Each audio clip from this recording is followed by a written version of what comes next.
जिंदगी की राह में कहीं खो गया है इंसान। मंजिल मिल जाएगी, जरा खुद को तो पहचान। हौसलों को कर बुलंद, पूरे होंगे अरमान। ऊंचे हो विचार, मुश्किलों में हो मुस्कान। राजयोग के राज को जान, जिंदगी बने आसान, जिंदगी बने आसान, जिंदगी बने आसान। नमस्कार दोस्तों, ओम शांति। स्वागत है आपका हमारे प्रोग्राम जिंदगी बने आसान में। दोस्तों, अगर आपने फैसला करा है तो आपको आगे बढ़ने की जरूरत है। अगर आप पीछे मुड़कर देखेंगे तो आप इतिहास नहीं रच सकते। जिंदगी की राह में अगर आप आगे बढ़ते रहेंगे तो आप महसूस करेंगे कि कई सारी बाधाएं आ रही हैं, लेकिन अगर आपके अंदर में आत्मविश्वास है तो आप उससे डटकर सामना करके आगे बढ़ सकते हैं। इस बात के साथ आज के प्रोग्राम की हम शुरुआत करते हैं। हमारे साथ है प्रोफेसर ओमकार जी। ओम शांति। ओम शांति। Welcome to our show. Thank you. Professor साहब, हम बात कर रहे हैं इस बार रिलेशनशिप्स की। रिश्ते आज अगर हम देखें तो इतने उलझ से गए हैं कि उन्हें सुलझाना बहुत ज़्यादा मुश्किल बनता जा रहा है। ऐसे में आपकी क्या राय है जिससे हमारे रिश्तों में थोड़ी सी और मिठास बढ़ सके? नायका जी, जो रिलेशनशिप की बात आपने कही है, आज हमारे जो संबंध हैं, आज जो हमारे रिश्ते हैं, वो जो एक दूसरे को सुख देने के लिए बने थे, जो एक दूसरे के सहयोग के लिए बने थे, relationships are suppose to empower each other. वो एम्पावर करने के बजाय आज हम एक दूसरे को डिसएम्पावर करने में लगे हैं। करेक्ट। बहुत से रिश्ते, चाहे वो हमारे नज़दीक के हैं या दूर के हैं, चाहे वो छोटे संबंध हैं या बड़े संबंध हैं, चाहे वो घर में हैं या पड़ोसियों के साथ हैं, हमारे पर्सनल हैं या प्रोफेशनल्स हैं, हर जगह उन्हें एक नए नज़रिए से, एक नए अंदाज से देखने की ज़रूरत है। जी। बहुत सी जगह बहुत सी प्रॉब्लम्स हमारे रिश्तों में आ जाती हैं और जिनकी वजह से रिलेशन सिंपल होने के बजाय कॉम्प्लिकेटेड डे बाय डे होते जा रहे हैं। जी। हम रिश्तों को एंजॉय नहीं कर पा रहे। रिश्ते एक दूसरे को खुशी देने के लिए, एक दूसरे को सहयोग देने के लिए बने थे, लेकिन उनमें कई बार जाने या अनजाने कहीं ना कहीं से कड़वाहट आ जाती है। जी। कहीं ना कहीं से उनमें कोई ना कोई समस्या ऐसी आ जाती हैं कि वही चीज़, वही हमारे प्यारे से प्यारे लोग, वही हमारे नज़दीक से नज़दीक संबंधी, वही हमारे लिए दर्द का, दुख का कारण बन जाते हैं। तो रिलेशंस को बेटर बनाने के लिए सबसे पहले तो हमें ये समझना पड़ेगा आज क्या-क्या प्रॉब्लम्स, क्या-क्या दिक्कतें आ रही हैं जिनसे हमारे रिलेशंस मधुर होने के बजाय और ही कॉम्प्लिकेटेड होते जा रहे हैं। जी। तो सब मैं बताना चाहूँगा कि 3, 4, 5 ऐसी बातें हैं जिनके ऊपर थोड़ा-थोड़ा अगर हम ध्यान दें, जैसे हमारा एक ईगो है, कई बार ईगो के कारण प्रॉब्लम आ जाती है। बिल्कुल। कई बार हमारी टू मच एक्सपेक्टेशंस, बहुत सारी अपेक्षाएँ हम एक दूसरे से रखना शुरू कर देते हैं, उनके कारण दिक्कत आ जाती है। कई बार गलतफ़हमी होने के कारण डाउट पैदा हो जाता है। हमें लगता है कि जो सामने वाला व्यक्ति है, वो हमारी बात को वैसे नहीं समझ रहा जैसे उसे समझना चाहिए। करेक्ट। गलत डाउट पैदा हो जाता है, ट्रस्ट धीरे-धीरे ख़त्म हो जाता है, उसके कारण समस्या पैदा हो जाती है। कई बार हमें लगता है कि दूसरा व्यक्ति हमें रिस्पेक्ट नहीं दे रहा, दूसरा व्यक्ति हमारे से प्यार से बात नहीं कर रहा। तो ये सारी चीज़ें हैं जो हमें संबंधों में प्रॉब्लम्स क्रिएट करती हैं। करेक्ट। और मोस्ट इम्पोर्टेंट कि हमें ये लगता है कि ये जितनी भी प्रॉब्लम्स हैं, इनके लिए दूसरा ज़िम्मेवार है।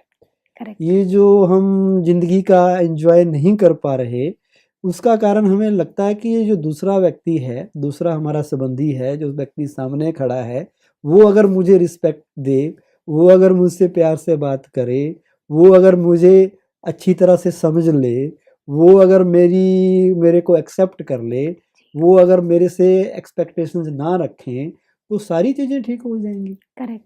नॉर्मली देखा जाता है, लोग हमारे पास प्रॉब्लम लेके आते हैं, वो कहते हैं जी कुछ आप ऐसी बात बताओ कि ये जो मेरी सास है, ये जो मेरी बहू है, ये जो मेरे हस्बैंड हैं, हस्बैंड कहेगा ये जो मेरी वाइफ़ है, ये जो हमारे बच्चे हैं, वो क्या-क्या करें ताकि हमारी सारी की सारी ज़िंदगी अच्छी हो जाए। करेक्ट। तो हमारा ध्यान नॉर्मली कहाँ जाता है? दूसरों की तरफ। दूसरों के ऊपर बड़ी आसानी से चला जाता है। जी। लेकिन एक शायर ने बड़ा खूब कहा है कि हमें अपनी लाइफ इस तरह से जीनी चाहिए। जिंदगी के ऊपर उन्होंने कहा है कि जिंदगी एक पल है, ना आज है ना कल है। ओके। जिंदगी एक पल है, ना आज है ना कल है। जियो जिंदगी इस तरह से कि जिससे भी मिलो आप वो कह उठे बस यही उसकी जिंदगी का सबसे हसीन पल है। बहुत अच्छा। तो हमें अपनी लाइफ ऐसी बनानी चाहिए कि जिससे भी हम जिसके साथ भी रिलेशन में आए उसे लगे कि जो भी हमारे इनके साथ मोमेंट टाइम गुजरा ये पल जिंदगी के सबसे बेटर पल है। प्रोफेसर साहब, अभी आपने कहा कि गलत फहमियाँ हो जाती है रिलेशनशिप में, और कई बार ऐसा होता है कि हम उन गलत फहमियों को सुलझा ही नहीं पाते हैं। तो ऐसी सिचुएशन में किस तरह से अपने आप को इस चीज़ से बाहर निकाला जाए? चलते चलते जीवन में कई बार हम एक दूसरे के ऊपर डाउट करना शुरू कर देते हैं। जी। जो एक रिश्तों को एक मजबूत फाउंडेशन देता है वो है ट्रस्ट। और वो ट्रस्ट जब एक दूसरे से गायब होने लगता है, एक दूसरे को हम फिर संदेह की दृष्टि से देखने लग जाते हैं। जी। और उसके पीछे अगर आप ध्यान से सोचेंगे, उसके ऊपर अगर मनन चिंतन करेंगे कि इस डाउट की शुरुआत कहाँ से होती है। आज हम क्या कर रहे हैं, हम अपने ऊपर अगर थोड़ा सा नज़र दौड़ाएं, हम आज बोलते कुछ और हैं, करते कुछ और हैं और सोचते कुछ और हैं।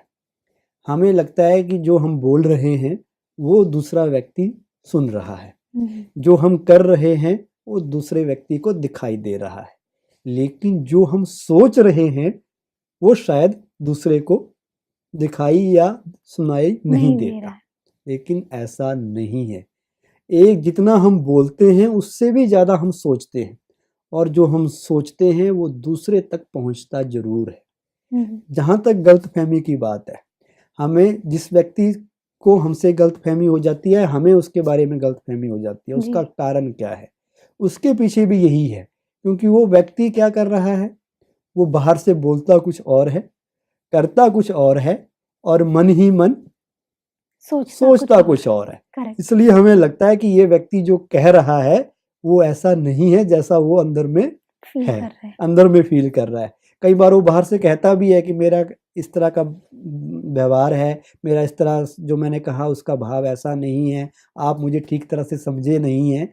लेकिन हम अंदर ही अंदर कहते हैं मुझे सब पता है, तुम मेरे बारे में क्या सोचते हो और क्या करते हो। वो डाउट उसके ऊपर आता है। उसके पीछे अगर हम अपने आप को देखें तो हम भी वैसा ही कर रहे हैं। हम भी बाहर से कहते कुछ और है और सोचते कुछ और है, और उसी वो सोच हमारी दूसरे तक भी जाती है, और वो व्यक्ति भी बाहर से बोलता कुछ और है और सोचता कुछ और है। सपोज मैं आपको एक एग्जांपल दूं, दो आदमी आमने सामने खड़े हैं। एक व्यक्ति दूसरे के घर गया। अब वो दूसरे के घर जाकर कहता है कि बहुत दिनों से आपसे मिलने की इच्छा थी, इसलिए मैं आज आपसे मिलने आया हूँ। और आप जब भी उसे क्या कहते हैं कि बहुत अच्छा हुआ, बहुत अच्छा लगा आपसे मिलके, आप आज हमारे घर आए, आपने बाहर से ये कहा, और अंदर ही अंदर आप क्या सोच रहे हो कि कहाँ पर अभी अभी मैं ऑफिस से थका थका आया हूँ, आज कोई संडे थोड़ी है, आज बिना बताए आगे टेलीफोन भी नहीं किया, अब मैं इनको अटेंड करूं कि मैं दूसरे काम करूं। अंदर आपके ये चल रहा है और बाहर से आप कह रहे हैं कि बहुत अच्छा लगा आपसे मिलके। और वो व्यक्ति भी जैसा आपने किया वैसे वो भी करेगा। अब वो क्या कर रहा है, बाहर से कह रहा है कि बहुत दिनों से आपसे मिलने की इच्छा थी, सोचा आज मिलके आ जाऊं। लेकिन अंदर क्या सोच रहा है? अंदर वो सोच रहा है कि काम था इसलिए आज आपके पास आया हूँ, नहीं तो किसके पास टाइम है आपसे मिलने का। करेक्ट। अब दोनों ही व्यक्ति दूसरे को धोखा दे रहे हैं। तो ये संबंधों में आज हम दूसरों को सुख देने के बजाय दूसरे को धोखा देने में, दूसरे को चीट करने में लगे हुए हैं। और उसका कारण यही है कि हम बोलते कुछ और हैं और सोचते कुछ और है। तो सबसे पहले तो हमें अपनी सोच पे ध्यान देना जरूरी है। जितना संबंधों में व्यवहार की बात है, व्यवहार अच्छा होना चाहिए, हमारी बोलचाल अच्छी होनी चाहिए, उससे भी ज़्यादा ज़रूरी है कि हमारी सोच, जिस रिलेशन को हम स्ट्रांग बनाना चाहते हैं, जिस रिश्ते को हम अच्छा बनाना चाहते हैं, उसमें हमें उनके बारे में सोचते क्या है, हमारी सोच क्या है उसके बारे में। उस सोच को जब तक ठीक नहीं करेंगे तब तक मिसअंडरस्टैंडिंग जो है, ये जो गलतफ़हमी पैदा हो जाती है, वो ख़त्म नहीं होगी। हम बार-बार डाउट करते रहेंगे कि ये कहाँ जा रहा है, किससे मिल रहा है, हुँ, क्या कर रहा है? क्यों? क्योंकि हम भी वही कर रहे हैं। हम जो करते हैं हमें दूसरे को भी हमारे ऐसा लगता है कि शायद वो भी ऐसा ही कर रहा है। करेक्ट। हम भी अंदर से कुछ और हैं, बाहर से कुछ और दिखाते हैं, और वो सामने वाला व्यक्ति भी अंदर से कुछ और हो रहा है और बाहर से कुछ और दिखा रहा है। और जितनी जल्दी हम अपने रिलेशन की दीवार को ट्रस्ट के ऊपर फ़ोकस करेंगे, जी, विश्वास पैदा करेंगे, तो उसका फ़ायदा ये होगा कि वो विश्वास से हम उस व्यक्ति के ऊपर एहसान नहीं करेंगे, हम किसके ऊपर एहसान करेंगे? खुद के ऊपर। खुद के ऊपर। वो जी, कैसे? क्योंकि जितनी देर आप ट्रस्ट करने के बजाय दूसरे के ऊपर डाउट करेंगे, तो सबसे ज़्यादा दिक्कत किसे होने वाली है? खुद को। खुद ट्रू। को ही होने वाली है। उतनी ही देर हम अंदर से क्या रहेंगे? डाउट वाली स्टेज में डिस्टर्ब रहेंगे। अंदर ही अंदर क्या होते रहेंगे? परेशान होते रहेंगे। जी, दूसरे के बारे में कुछ ना कुछ सोचते रहेंगे। अंदर ही अंदर वेस्ट थॉट्स चलते रहेंगे। और जिस घड़ी आपने मान लिया कि दूसरा व्यक्ति समझदार है, वो जो करेगा ठीक ही करेगा, तो वो विश्वास के जो वाइब्रेशन है, वो जो पॉजिटिव एनर्जी आप दूसरे को भेजेंगे, उससे वो आत्मा एम्पावर होगी। और अगर वो गलत रास्ते पे चलने वाली भी है, तब भी वो मुड़कर सही रास्ते पे आएगी और उस विश्वास को बनाने की कोशिश करेगी। जी। प्रोफ़ेसर साहब, अब हम बात करते हैं कंपैरिज़न की। कई बार ऐसा होता है कि हम रिश्तों के अंदर कंपैरिज़न करते हैं कि सामने वाले व्यक्ति के सा फैमिली में तो ये होता है, वो होता है, हमारी फैमिली में तो कुछ भी नहीं होता। तो ये जो एक कंपैरिज़न की जो एक बीमारी सी होती जा रही है, जिसकी वज़ह से हम इनसिक्योर भी फ़ील करते हैं और साथ ही साथ कई बार बहुत अकेला भी महसूस करते हैं। तो ऐसी सिचुएशन में क्या किया जाए? बहुत अच्छी बात आपने कही कि हम बात-बात पे दूसरों से कंपैरिज़न, तुलना, भेंट करना शुरू कर देते हैं। जी, हमारे पास एक अच्छी कार आई, कार का सुख लेने के बजाय हम उस कार का तब तक सुख ले पाते हैं जब तक हमारे पड़ोसी या रिश्तेदार के पास उससे अच्छी कार नहीं आ नहीं आ पाती। पाती। जैसे उनके पास आएगी, हम अपनी चीज़ का सुख भूल के ये सोचना शुरू कर देंगे उनकी अब हमसे बेटर है। करेक्ट। लेकिन कंपैरिज़न एक बीमारी है, ये हमें मानना पड़ेगा। और इसको दूर करने का एक तरीका यही है कि जो आपके पास है, जो आपको मिला है, वो आपको सबसे बढ़िया मिला है। हर एक व्यक्ति एक अलग यात्रा पे है, अलग जर्नी पे है। करेक्ट। उसकी अचीवमेंट्स अलग हैं, आपकी अचीवमेंट्स अलग हैं। को हर व्यक्ति प्राइम मिनिस्टर नहीं बन सकता, हर व्यक्ति प्रेसिडेंट नहीं बन सकता, हर आदमी दुनिया का सबसे बड़ा अमीर व्यक्ति भी नहीं बन सकता, हर करेक्ट। आदमी के पास बढ़िया से बढ़िया कार भी नहीं आ सकती। तो अचीवमेंट्स के आधार पे कंपैरिज़न करना ये कोई समझदारी नहीं है। अगर हमें कंपैरिज़न करना है तो ये करें, देखो ये कितना अच्छा व्यवहार करता है, क्या हमें हमें भी तो वैसा व्यवहार करना चाहिए। उस रेस में हमें आना चाहिए, उस कॉम्पिटिशन में आना चाहिए। ना कि ये कह कि ये ऐसा है तो हम भी ऐसे बने, हम भी उसकी तरह फिज़िकल अचीवमेंट्स की ओर चलें। क्योंकि जितनी देर आप दूसरे से कंपैरिज़न करेंगे, कंपैरिज़न के भी 2 पहलू हैं। एक तो है आपके अंदर सुपीरियरिटी कॉम्प्लेक्स पैदा कर देगा, ईगो क्रिएट कर देगा। एक है जो आपके अंदर इन्फीरियरिटी हीन भावना पैदा कर देगा। जी। अगर आपके पास दूसरे से बढ़िया है, तो आपको लगेगा कि मैं तो सबसे बढ़िया हूँ, हुँ, ईगो प्रॉब्लम, मेरे से ऊपर तो कोई है ही नहीं। करेक्ट। अगर आपसे ऊपर दूसरों के पास है, तो आपको हीन भावना आ जाएगी, उदास हो जाओगे, निराश हो जाओगे। तो बेटर इज़ जो आपको मिला है, जैसा मिला है, उसमें खुश रह के, उसमें संतुष्ट रह के, अपने अंदर वो भरपूरता की फीलिंग हम लाएँ।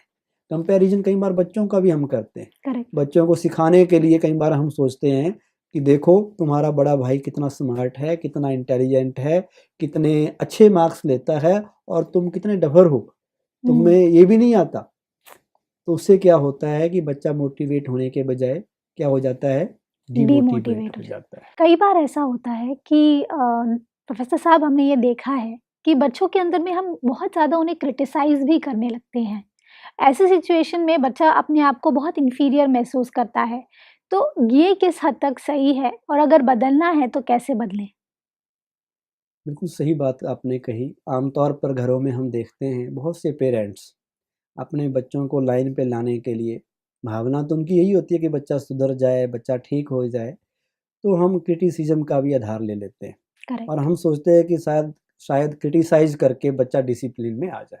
करेक्ट, लेकिन साइकोलॉजी ये कहती है कि जिसको भी आप क्रिटिसाइज करोगे, उसकी जो मेंटल स्टेट है, स्टेट ऑफ माइंड है, वो उस वक्त इतनी डाउन चली जाएगी कि वो आपकी द्वारा कही गई अच्छी से अच्छी बात को भी स्वीकार नहीं कर करेंगे, पाएगा। करेक्ट, उसके अंदर हीन भावना आ जाएगी।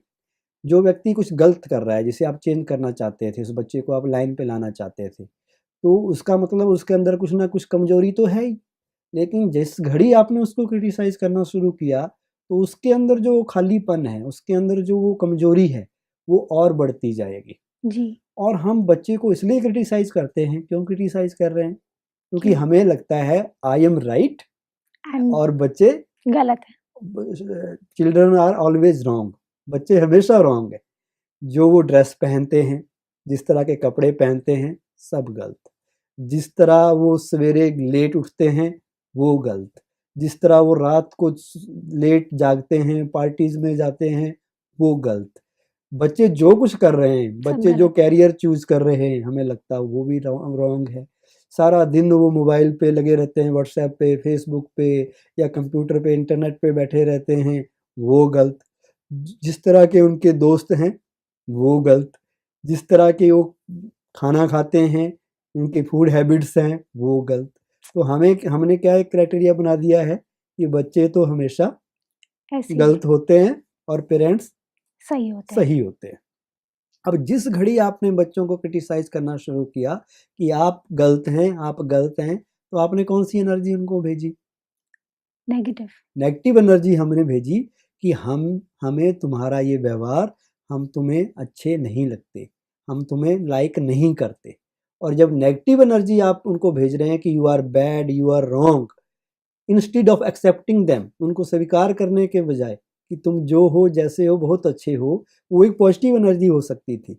हम उनको कह रहे हैं कि तुम गलत हो, तुम गलत हो, तुम गलत हो। तो अब बच्चे भी क्या सोचते हैं? हाँ, मैं गलत हूँ, मैं गलत हूँ नहीं, बच्चे उसको सोचते हैं कि हम तो सही हैं, तुम गलत हो। ओके, वो उल्टा पेरेंट्स को सोचते हैं, चाहे वो कहते नहीं भी हों उम्र के हिसाब से, लेकिन उनके अंदर भी ये सोच पैदा होती है कि गलत हम नहीं हैं, गलत वो है, तुम हो। और इसको हम कह देते हैं कि जनरेशन गैप आ गया। करेक्ट, लेकिन जनरेशन गैप कुछ नहीं है, केवल सोच का फर्क है। हमने दूसरे को ये समझ लिया कि वो हमेशा रॉन्ग ही होता है, ऐसा नहीं है। राइट और रॉन्ग, ये भी तो हमने अपना पैमाना खुद ही बनाया है। करेक्ट, किसी को कोई चीज़ राइट लगती है, मैं गाड़ी 90 की स्पीड पे चला रहा हूँ, तो मैं कहता हूँ आई एम राइट। लेकिन दूसरा आदमी जो 120 की स्पीड से चलाता था, वो कहेगा तुम तो बहुत स्लो चला रहे हो।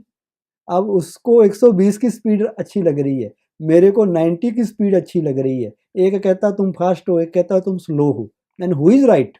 करेक्ट, हर एक की अपनी अपनी डेफिनेशन है। एक आदमी बड़ा धीरे धीरे काम करता है, दूसरा कहता है थोड़ा फास्ट किया करो, और जो फास्ट कर रहा है स्लो वाला उसको कहेगा तुम बहुत जल्दी काम करते हो, काम बिगड़ जाएगा। अब सही क्या स्पीड है? ये भी तो हमारे अपने अपने पैमाने हैं। कोई बच्चा 4 बजे, किसी के घर में पेरेंट्स उठते हैं, बच्चा 6 बजे उठता है, तो पेरेंट्स कहते हैं तुम लेट उठते हो, सूरज निकल जाता है 6 बजे तब तुम उठते हो। अब उस घर में सवेरे उठने का टाइम क्या है? 4 बजे उन पेरेंट्स के अनुसार। अब किसी घर में पेरेंट्स ही 8 बजे उठते हैं, उस घर में बच्चे 10 बजे उठे, तो वहाँ पर पेरेंट्स के हिसाब से राइट टाइम क्या है? 8 बजे 8 उठना। बजे, तो अभी 4 बजे उठना या 8 बजे उठना, ये भी तो हर एक की अपनी अपनी डेफिनेशन है। करेक्ट, तो हमें लगता है हम सही हैं और दूसरे गलत हैं, इसलिए हम क्रिटिसाइज करते हैं। और क्रिटिसाइज करके कभी भी बच्चे किसी सही लाइन पे नहीं आ सकते। अगर बच्चों के बारे में हम कभी भी नेगेटिव लाइन बोलेंगे, तुम तो ऐसे ही हो, तुम तो डफर हो, तुम तो मूर्ख हो, तुम्हें ये भी नहीं आता, नालायक कहीं के, तो जैसे जैसे उनको नालायक बोलेंगे, तो वो नालायक बनेगा बच्चा या इंटेलिजेंट बनेगा? हम ट्रू, कहेंगे कोई घर में कोई आ गए, उनके सामने भी बच्चों के बारे में कहने लग जाएंगे, ये बच्चा तो बहुत शरारती है, ये तो हर रोज़ इसने तो मेरे नाक में दम कर रखा है, ये बच्चा तो ऐसा है। तो वो बच्चा सुन सुन के क्या सीख रहा है? वो नेगेटिव लाइन उसको मोटिवेट नहीं कर रही सही लाइन पे आने की, वो नेगेटिव लाइन उसको डीमोटिवेट कर रही है। वो और उस बुराई की तरफ ज़्यादा बढ़ता जा रहा है। बढ़ेगा और भागेगा। बिल्कुल। तो ना क्रिटिसाइज़, ना क्रिटिसिज़्म। किसी की तारीफ़ करके आप काम करवा सकते हैं, उसको मोटिवेट कर सकते हैं, उसका जो सेल्फ एस्टीम है, जो उसका सेल्फ रिस्पेक्ट है, उसे आप बढ़ा सकते हैं केवल और केवल उसकी तारीफ़ करके। उसकी ना दूसरे बच्चे के साथ, पड़ोसी के बच्चे के साथ, किसी और के साथ कोई कंपैरिज़न नहीं करो। केवल बच्चों में ही नहीं, हम आपस में किसी भी रिलेशन में जहाँ भी हम आते हैं, ना किसी से कोई कंपैरिज़न करें, ना किसी का कोई क्रिटिसाइज़ करें। क्रिटिसाइज़ जब हमें ही अपना अच्छा नहीं लगता, तो क्या दूसरों को अच्छा लगता होगा? ट्रू। हमें अपनी आलोचना अच्छी नहीं लगती, हम क्या चाहते हैं कि सभी हमारी प्रशंसा करें, सब करें। हमें प्रेज़ करें, हमारे काम की चारों तरफ वाह-वाह हो। लेकिन हम दूसरे की गलतियाँ निकालने लग जाते हैं। जी। किसी ने बड़ा खूब कहा है कि गलतियाँ वो निकालता है जो कोई काम नहीं करता, और गलतियाँ उनसे होती हैं जो काम करते हैं। जहाँ काम किया जाएगा गलतियाँ वहाँ होंगी, होंगी। और गलतियाँ वहाँ ढूँढी जाती हैं जहाँ पर कोई काम नहीं होता। तो करेक्ट। दूसरों की गलतियाँ देखने के बजाय उनके अंदर जो गुण हैं, विशेषताएँ हैं, उनको अगर बाहर लाएँ तो वो हमारे से संबंधों में नज़दीक आएँगे। हमारे से उनके रिलेशन अच्छे बनेंगे, उन्हें लगेगा कि ये व्यक्ति से हमारी लाइन मिलती है, हमारे संस्कार, हमारे विचार मैच कर रहे हैं। फिर वो हमारे संबंधों में हम एक-दूसरे को कष्ट देने के बजाय, एक-दूसरे को नुकसान पहुँचाने के बजाय हम क्या करेंगे, एक-दूसरे के सहयोगी बनेंगे, सहयोगी। एक-दूसरे को सुख देने लगेंगे। तब देखो कि ये ज़िंदगी कितनी अच्छी बन जाएगी, कितने सुख इस ज़िंदगी में मिलेंगे, कितनी सुनहरी ज़िंदगी हम जीने के हकदार बन जाएँगे। बहुत अच्छा। बिल्कुल ठीक कहा आपने प्रोफ़ेसर साहब कि हमें एक-दूसरे को बदलने की कोशिश नहीं करनी चाहिए। ये भी एक चीज़ आज बहुत ज़्यादा हो गया है कि हम दूसरों को बदलना चाहते हैं।